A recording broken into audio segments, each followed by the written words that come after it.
Fairy tale for kids, the chickens take a holiday. The sun was about to rise on Farmer Tim's farm. Chester Chicken woke up the cows with his important news. "The chickens are taking a holiday today," Chester Chicken said. "Is that so?" said Daisy the cow. "What is the special occasion?" "We worked too hard this week," Chester said. "You did?" asked Daisy. "Yes, we laid 10 eggs this week," Chester said, "and there are only 5 of us." Daisy smiled and nodded her head. 10 was a lot of eggs for 5 chickens. "Enjoy your day off," she said. "But what about us?" the other cows said to Daisy. "We gave Farmer Tim 100 pails of milk this week. There are only 10 of us." Daisy agreed with the cows too. 100 pails of milk would make a lot of cheese. "But we can't take a holiday on the same day as the chickens," Daisy said. "What would Farmer Tim say?" Daisy and the cows moved over to a patch of grass to have their breakfast. "The chickens are taking a holiday," Daisy told the trees, "and we don't think it's fair." The trees were not happy with this news. "I've dropped over 1,000 apples this season," one said. "And I've had 1,000,000 cherries picked," said another. The wind blew and the trees put on their angry faces. "We deserve a holiday more than the chickens," the trees shouted together. "We worked too hard all season."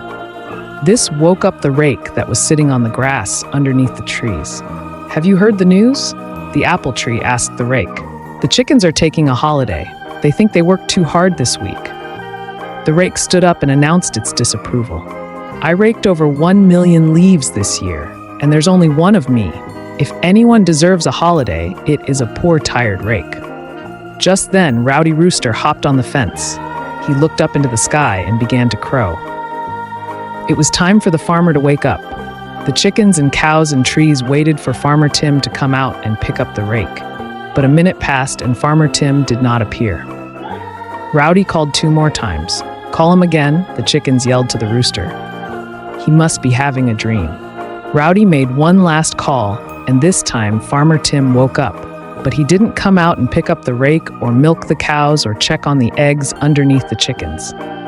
Instead, he opened the window and shouted loud enough for everyone to hear. "I worked too hard this week, I say. It's time I took a holiday." The farm fell silent. The chickens, cows, trees, and even the rake stared in disbelief. Farmer Tim was taking a holiday? They had never seen him take a day off before. The chickens looked at each other, their feathers ruffled with confusion. The cows mooed in agreement, their tails swishing back and forth. The trees rustled their leaves, unsure what to do. The rake leaned against the apple tree, wondering if this was some sort of strange dream. The farm, usually bustling with activity, now lay in a peaceful stillness. The sun climbed higher in the sky, and the animals, normally so eager to work, found themselves with nothing to do. For the first time in their lives, they all had a day off, a day to rest, and a day to appreciate the hard work of their farmer. Like and subscribe Children's Farm for more.